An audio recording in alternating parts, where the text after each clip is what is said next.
Our top focus on the show. Ukrainian President Volodymyr Zelensky met with US President Joe Biden at the White House.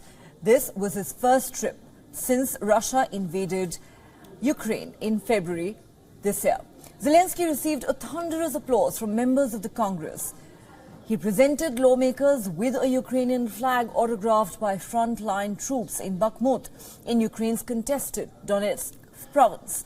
The flag was displayed behind him on the rostrum by House Speaker Nancy Pelosi and Vice President Kamala Harris.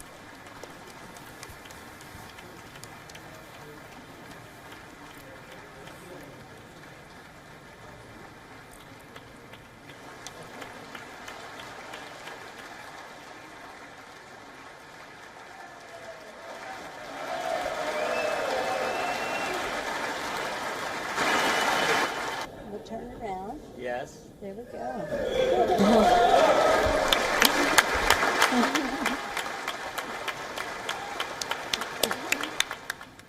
The US has pledged more military assistance to Ukraine. This includes Patriot missiles. The question is, will these help? Will more firepower usher in peace? During a joint address with Zelensky, President Biden announced the new package. I'm announcing the next tranche of our security assistance to Ukraine.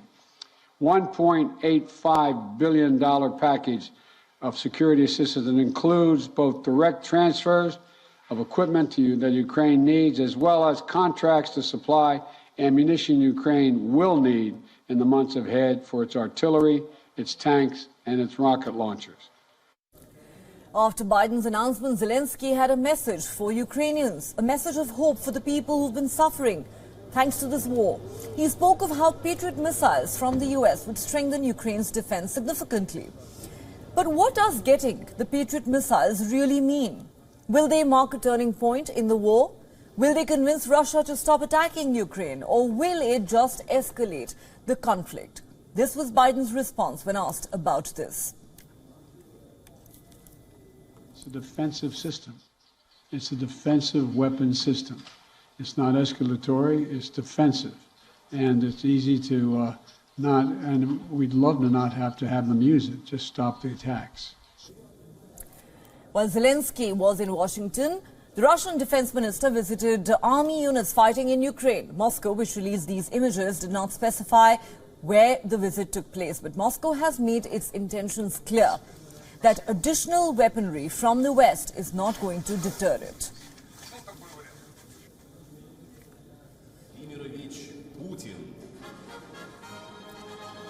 On Wednesday, Russian President Vladimir Putin announced that Russia would go all out to achieve its goals. The goals, of course, involve consolidating the 4 territories Russia annexed in September. Zelensky, on the other hand, has said he will not let that happen. He will not engage in talks till all Ukrainian territory is back in Kiev's control. Peace, just peace, is different. For me, as a president, just peace is not compromises as to the sovereignty, freedom and territorial integrity of my country. It's the payback for all the damages inflicted by Russian aggression. This statement puts the US and other Ukrainian allies in a bit of a bind. After all, what exactly does just peace mean? Does it mean all the territories need to be recaptured before peace talks can begin, including Crimea, which Russia annexed back in 2014? And what does payback mean? Will Ukraine demand exorbitant war reparations? For that, Kiev will probably need to bring Moscow to its knees. How does Zelensky plan to do that? How long will Ukraine's allies keep sending them aid? The UK has asked for an audit of the war's progress. Italy has said that donor countries need to be reimbursed. There are even voices in the United States calling for a compromise as American weapon stockpiles continue to get exhausted. The United States may be able to sustain its support because its economy isn't doing too badly. Zelensky also told the US Congress that the military aid wasn't charity, that it was an investment. Thank you for both financial packages you have already provided us with and the ones you may be willing to decide on. Your money is not charity. It's an investment in the global security and democracy that we handle in the most responsible way. But what about other Western allies? Will Zelensky's assurance be enough? Runaway inflation and a cost of living crisis is hurting people across the globe. Peace is the need of the hour. But just peace could mean that the war goes on for a very long time. Can the world afford that? And is the US really helping bring about peace or just adding more fuel to the fire?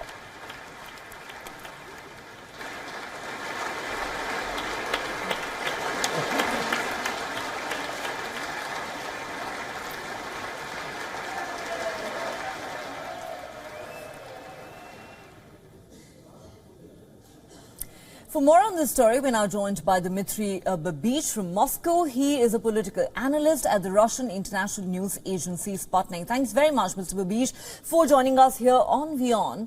Now, of course, Zelensky's visit to the US has been described as a historic one. It's also been pretty successful in many ways, given that the US is now going to provide Patriot missiles to Ukraine, and a whole new aid package worth close to $2 billion has been announced. The Kremlin says that this only means that the war is going to escalate further and that the United States is actually fighting this war by proxy. How do you look at these developments of the last 24 hours? Well, of course, Mr. Zelensky as an actor is psychologically dependent on applause. So he got a lot of applause, and this was probably important for him. He needed that. But if we look at the interests of Ukraine, I don't think this visit served the interests of Ukraine, because obviously this war, which is viewed as a tragedy, not only in Ukraine, but also in Russia, this war has to end in a compromise. And unfortunately, Mr. Zelensky is not pushing for a compromise. He stated that his aim in this war is to get back Crimea. Crimea has been a part of Russia since 1785, before the United States was even founded, and it was Ukrainian for a very brief period when the communist dictator Nikita Khrushchev gave it to Ukraine for purely economic reasons. So after 8 years, this would be a tragedy for the people of Crimea to be under a regime, Ukrainian regime, which openly proclaims crude nationalism as its state policy. The same, almost the same, is true about other territories which Russia now controls, and which had been, the Western media doesn't mention it, but they had been parts of Russia since the 17th century.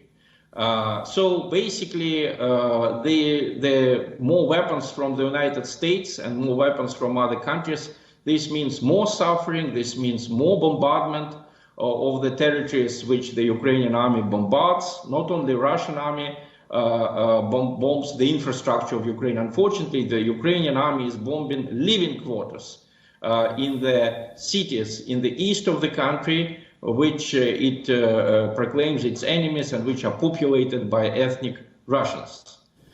So if we want to compare this war, I think the best comparison would be the war between India and Pakistan in the late 40s, after the collapse of the British Empire. In the same way, unfortunately, in Ukraine now, they are destroying the Russian heritage, just like Pakistan was destroying the Hindu heritage on the territories that it controlled. And of course, I think that the decision by President Putin to aggravate the crisis, let me remind you that the war started in 2014. A lot of people criticized that decision in Russia, but it was not the beginning of the war, it was the continuation of the war. The war actually started when the Ukrainian nationalists, with the open help from the United States and from the European Union, ousted the legally elected president of Ukraine, Viktor Yanukovych, in 2014. It was then that the Ukrainian democracy ended. After that, there was no real party fight. There were no pro-Western and pro-Russian parties. There was just one ideology, and Ukraine Ukraine just stopped to be a democracy. So when Mr. Zelensky says you are investing in democracy, he's lying. There is no democracy in Ukraine, unfortunately. All right. Well, you know, the claims and the counterclaims will continue. The history of the two countries is obviously complex. But, Dmitry Babish, let me ask you this. You said Zelensky wants Crimea back. Well, fact of the matter is Putin is hell-bent on annexing the 4 Ukrainian territories that he captured earlier this year. You say that Zelensky does not want to compromise, but I don't think Moscow's stance is any different. The Kremlin has repeatedly said no talk of negotiations, and if both sides are going to continue digging their heels in, how is this war ever going to end? It's been 10 months already, and it's costing the world dearly. And before you answer that, let me ask another question quickly. Moscow has sent, the US sending Patriot missiles would be seen as an escalation by the United States. Is Russia worried? Talking about the weapons, Patriot missiles, they're going to send just one battery. So it's not going to change the tide of the war. There is more PR about it than reality. But unfortunately, the United States will spend most of these $2 billion on buying the old Soviet weapons, which the Soviet Union and Russia gave almost for free to its allies in Eastern Europe and in Greece. And for example, we gave S-300 missiles to Greece to defend itself so that the Greeks could defend themselves from the possible Turkish aggression in the late 90s. Greeks asked for S-300s and we provided them, and now Greeks are shipping them to Ukraine for American money. This is, of course, a disgrace for Greece, and Russia will draw conclusions from that. It is not a noble move. And let me tell you that most of these weapons that will be bought for the American money, they are not defensive weapons, they are offensive weapons, such as the Grad missiles, which were Soviet-made and which Ukraine now mostly uses to bombard the cities of Lugansk and Donetsk. Coming back to the main issue, the issue of negotiations, let me tell you that Russia never stopped negotiations. We always were ready to send negotiation teams. It was the Ukrainian side that in the end of March, they stopped negotiations, and they never sent their team back to Istanbul for talks. Obviously, that happened because the United States, which feared that Ukraine would be defeated in the first few weeks of the war, the United States decided that Ukraine could win. And the United States spurred Ukraine to shoot more, to fight more, and to, as they say, to win this war. So Russia is ready for negotiations. The main problem is how to start them. But at the same time, you know, Putin had said this war would be over in 3 days. It's already been 10 months. It doesn't look like either side is interested in peace talks at the moment. We will have to wait and see what 2023 brings for the two countries, the region, and for the world. But on that note, Dmitry Babish, thank you for speaking to WION. Yes, but Putin never said the war would end in 3 days. He said it could end in 3 days if we use powerful weapons. Thank you. Bye-bye. All right. Pleasure talking to you. Thank you.